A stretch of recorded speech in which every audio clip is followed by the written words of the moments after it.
Hi అండి, welcome to Kumari creations. ఈరోజు మనం బ్లౌజ్కి కట్ వర్క్ అండి, కట్ వర్క్ మోడల్ ఎలా స్టిచ్ చేయాలో చూద్దాం. ఇన్విజిబుల్ పైపింగ్తో కట్ వర్క్ మోడల్ నీట్గా ఎలా స్టిచ్ చేసుకోవాలో చూద్దామండి. నేను ఆల్రెడీ ఫ్రంట్ స్టిచ్ చేశాను. ఇలా మనకి కట్ చేయం కనిపించదండి, నీట్గా పైపింగ్ వేసుకోవచ్చు కట్ వర్కే. ఇప్పుడు బ్యాక్ పార్ట్ మీకు ఎలా స్టిచ్ చేయాలో చూపిస్తానండి. దీనికోసం నేను ఆల్రెడీ నెక్ కట్ చేసుకున్నానండి, రౌండ్ నెక్ కట్ చేసుకుని లైనింగ్ అటాచ్ చేసాను. ఇప్పుడు దీనికి కట్ వర్క్ మోడల్ కోసం పేపర్ క్యాన్వాస్ అండి, పేపర్ క్యాన్వాస్ తీసుకున్నాను. మనం బ్యాక్ సైడ్ నెక్ ఎంత అయితే తీసుకున్నామో అదే నెక్ దీనిపైన డ్రా చేద్దామండి. ఇది రౌండ్ నెక్ తీసుకున్నది సెంటర్ పీస్ అండి, దీన్ని దీనిపైనుంచి మార్క్ చేసుకుందాం.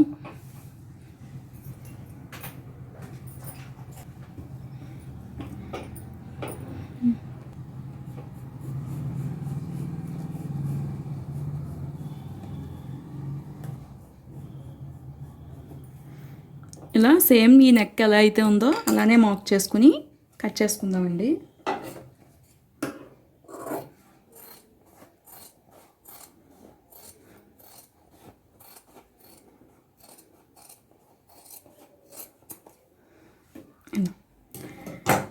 ఇలా కట్ చేసుకున్న తర్వాత మనకి క్యాన్వాస్ వెడల్పు వచ్చి 1.5 లేదా 2 ఇంచెస్ ఉంటే సరిపోతుంది. ఇలా 2 ఇంచెస్ వెడల్పు కానీ లేదంటే 1.5 అయినా సరిపోతుందండి. నేను 2 ఇంచెస్ తీసుకుంటున్నాను. ఈ 2 ఇంచెస్ వెడల్పుతో మనం రౌండ్గా కట్ చేసుకుందాం.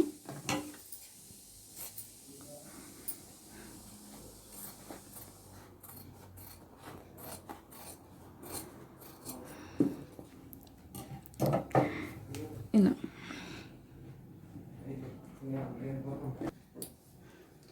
ఇలా కట్ చేసుకున్న తర్వాత మనం క్యాన్వాస్కి లోపల వైపు నుంచి ఒక 1/2 ఇంచు లోపలికి మార్క్ చేసుకుందాం. ఈ విధంగా చుట్టూ 1/2 ఇంచు లోపలికి ఒక లైన్ మార్క్ చేయండి.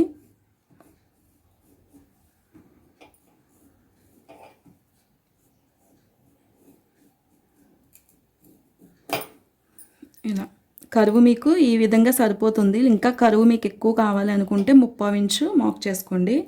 నేను 1/2 ఇంచులోనే కరువు షేప్ తీసుకుంటున్నాను. ఇలా 1/2 ఇంచు లోపలికి మార్క్ చేసుకున్నాం కదండి. ఈ 1/2 ఇంచు దగ్గర మనం 2 ఇంచెస్కి ఇలా ప్రతి 2 ఇంచ్కి ఒక మార్క్ చేసుకుందాం. చుట్టూ ఇలా 2 ఇంచ్కి ఒక మార్క్ చేసుకోండి. ఇలా 2 ఇంచ్కి మార్క్ చేసుకున్నాం కదండి. ఇప్పుడు స్టార్టింగ్ నుంచి ఈ విధంగా క్యాన్వాస్ చివరి నుంచి అండి మనం తీసుకున్న 1/2 ఇంచ్ వరకు ఈ కరువుని ఈ విధంగా తిప్పుకోండి. ఇలా వీడియోలో చూపిస్తున్నట్టు క్యాన్వాస్ అంచు దగ్గర నుంచి ఇలా కరెక్ట్గా అంచు తగలాలండి. అంచు దగ్గర నుంచి మనం తీసుకున్న ఈ 1/2 ఇంచ్ వరకు ఈ కరువు తీసుకుంటే సరిపోతుంది. చూసారు కదా, ఇలా మార్క్ చేసుకున్న తర్వాత మీకు కర్వ్ ఇంకా ఎక్కువ కావాలి అనుకుంటే 1/2 ఇంచ్ కంటే 3/4 ఇంచు లోపలికి మార్క్ చేసుకుని కూడా తీసుకోవచ్చు. 1/2 ఇంచులో కరువు సరిపోతుందండి నెక్కకి, లేదు అనుకుంటే ఇంకా లోపల వరకు కూడా తీసుకోవచ్చు. ఇలా మార్క్ చేసుకున్న తర్వాత ఈ కరువు మొత్తం నీట్గా కట్ చేసుకుందాం.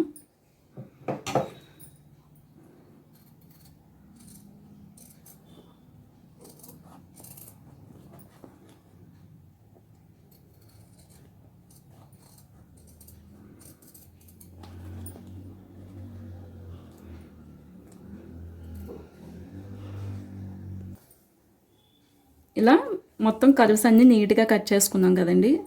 ఈ విధంగా కట్ చేసిన తర్వాత మనం దీనికి సరిపడా ఒక కాటన్ పీస్ తీసుకోవాలండి. సేమ్ కలర్ అయినా పర్వాలేదు, దగ్గరలో ఉన్న వేరే కలర్ అయినా పర్వాలేదు. మీరు బ్లౌజ్కి మ్యాచ్ అయ్యేటట్టు ఇంచుమించు చూసుకుని సేమ్ కలర్ తీసుకోండి. ఈ విధంగా ఈ కాటన్ పీస్ పైన ఈ పేపర్ క్యాన్వాస్ని పెట్టి ఫస్ట్ ఒక స్టిచ్ అటాచ్ చేసుకోవడానికండి, మనం క్యాన్వాస్ని క్లాత్కి అటాచ్ చేసుకోవడం కోసం ఒక స్టిచ్ వేసుకుందాం.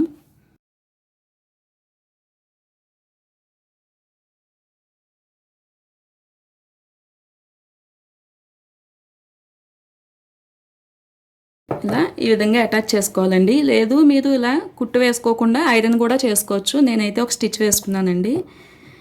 ఇప్పుడు మనం క్యాన్వాస్ పక్క నుంచే ఒక పాదం వరుస ఖర్చు ఉండేటట్టు ఈ కాటన్ పీస్ని కట్ చేసేసుకుంటున్నాను.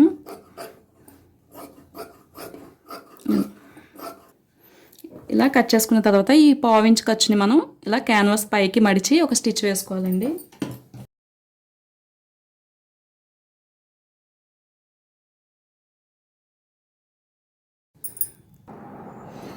ఇలా చుట్టూ స్టిచ్ వేసుకున్నాం కదండి. ఇప్పుడు క్యాన్వాస్తో పాటు కాటన్ పీస్ని కూడా సమానంగా ఎలా అయితే ఉందో అలానే కట్ చేసేసుకుందాం.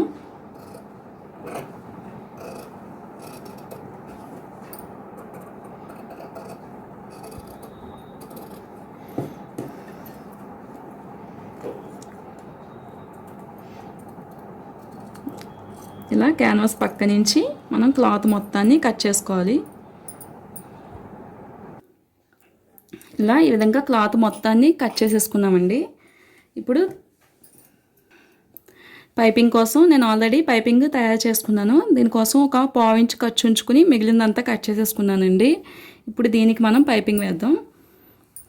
ఇలా పైవైపు నుంచి ఈ విధంగా పెట్టుకుని నీట్గా ఇలా టర్న్ చేసుకుంటూ పైపింగ్ వేసుకుందాం.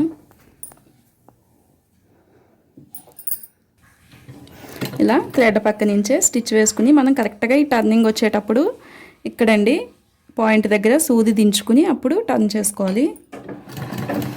కొంచెం స్లోగా ఓపికగా వేస్తే చాలా నీట్గా వస్తుందండి.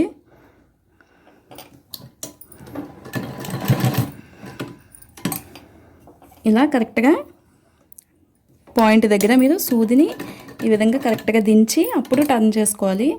ఇలా చేసేటప్పుడు ఈ పైపింగ్ ఎక్స్ట్రా క్లాత్ అంతా ఇలా సైడ్కి మళ్ళీ దానిపైన స్టిచ్ పడిపోతుంది. అలా పడకుండా సైడ్కి అనుకుంటూ పక్క నుంచి మళ్ళీ స్టిచ్ వేసుకుని టర్న్ చేయాలి.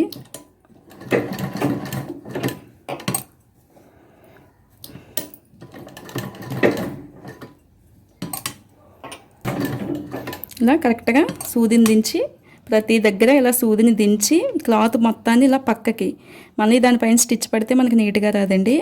పక్కకు అనుకుంటూ అప్పుడు మళ్ళీ మిగిలింది స్టిచ్ చేయాలి. ఇలా నీట్గా మనకి రౌండ్ ఎలా అయితే ఉందో అలానే టర్న్ చేసుకుంటూ కుట్టుకోవాలి.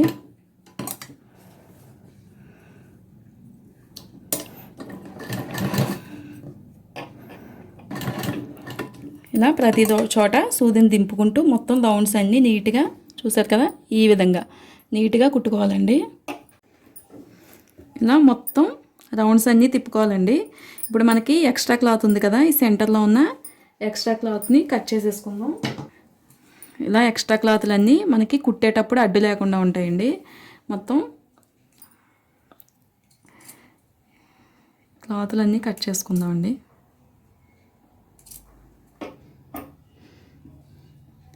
ఇలా మనం ఎక్స్ట్రా వేస్ట్ అంతా కట్ చేసుకున్న తర్వాత పైపింగ్ ఇలా పైకి లేచింది కదండి, మనకి ఇది కూడా కుట్టేటప్పుడు ఇబ్బంది లేకుండా ఇలా చిన్నగా టక్స్ పెట్టుకుందామండి. ఇలా పైపింగ్ క్లాత్ మాత్రం మనం చిన్నగా టక్స్ పెట్టుకుంటే తిరిగేటప్పుడు నీట్గా వస్తుంది.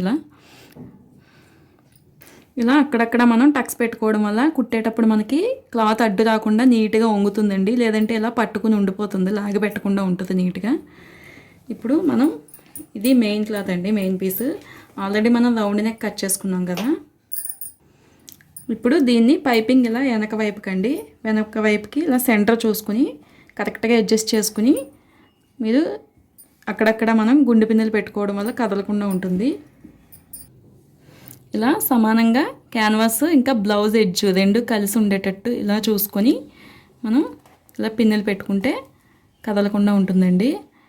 ఇలా సమానంగా క్యాన్వాస్ ఎడ్జ్ ఇంకా బ్లౌజ్ రెండు కలిసేటట్టు చూసుకుని అక్కడక్కడ పిన్నెలు పెట్టుకుందాం. చూసారు కదా, ఇలా సమానంగా పిన్నెలతో అడ్జస్ట్ చేసుకున్నామండి. ఇప్పుడు మనం ఆల్రెడీ పైపింగ్ వేసిన స్టిచ్ ఉంది కదండి, ఈ స్టిచ్ పైనే మనం స్టిచ్ పడేటట్టు చూసుకుని కరెక్ట్గా పైపింగ్ పక్క నుంచే మనకి స్టిచ్ వస్తుంది, దీనిపైనే వేసుకుంటే సరిపోతుంది. అలాగే కార్నర్ దగ్గరకు వచ్చేసరికి కొంచెం ఒక కుట్టు లోపలికే వేసుకుంటే పైపింగ్ నిలబడి ఉంటుందండి పట్టుకుని.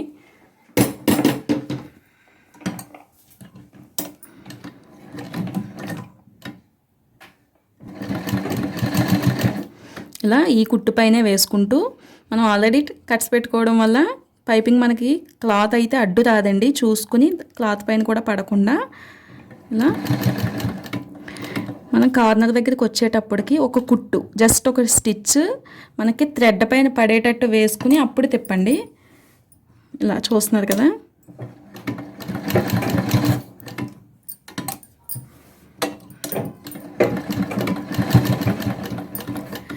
ఇలా కార్నర్ దగ్గరికి వచ్చేటప్పటికి ఒక కుట్టు థ్రెడ్ పైనే పడాలండి, పట్టితేనే మనకి పైపింగ్ కరువు పట్టుకుని ఉంటుంది నీట్గా.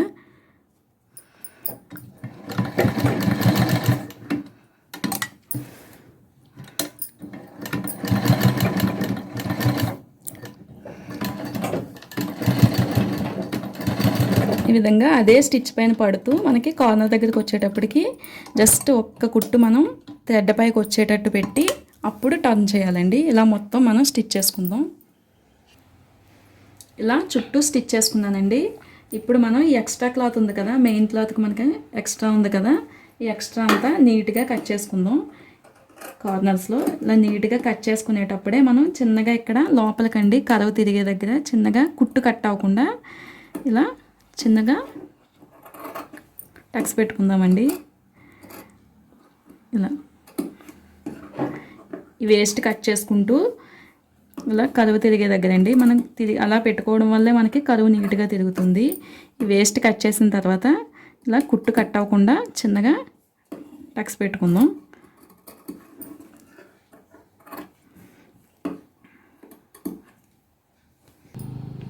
చూసారు కదా, ఇలా టక్స్ పెట్టుకున్న తర్వాత మనం దీన్ని టర్న్ చేద్దామండి. ఇలా నీట్గా